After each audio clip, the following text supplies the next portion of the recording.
Thank you all for being here.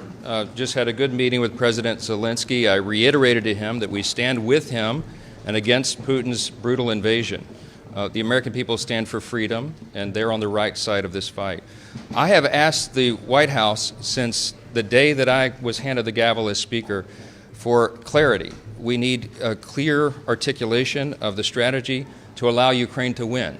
And thus far, their responses have been insufficient. They have not provided us the clarity and the detail that we have requested over and over since literally 24 hours after I was handed the gavel as Speaker of the House. And so what the Biden administration seems to be asking for is billions of additional dollars with no appropriate oversight, no clear strategy to win, and none of the answers that I think the American people are owed. I have also made very clear from day one that our first condition on any national security supplemental spending package is about our own national security first. The border is an absolute catastrophe, and this is because of the policies of this White House and this administration. We had 12,000 illegal crossings on one day last week alone, on Wednesday. We have almost now 280 known terrorists that have been apprehended at the border. None of this counts the gotaways. If you add the numbers up, it's almost 7 million people who have been encountered at the border just since President Biden took office, and at least 2 million gotaways. This is twice the population of my state of Louisiana. Fentanyl is the leading cause of death for Americans age 18 to 49 in this country.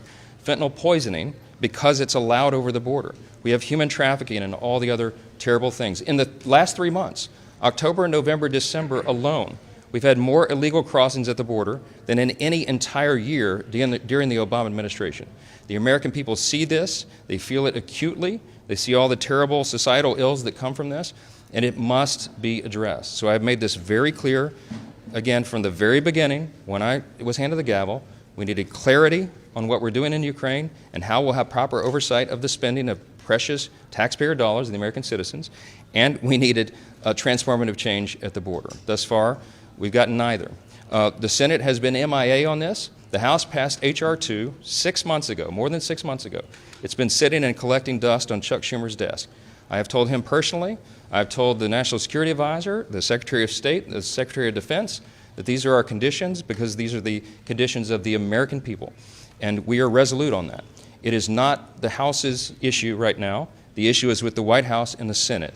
And I implore them to do their job because the time is urgent, and we do want to do the right thing here. With that, President Zelensky, thank you. The House in session.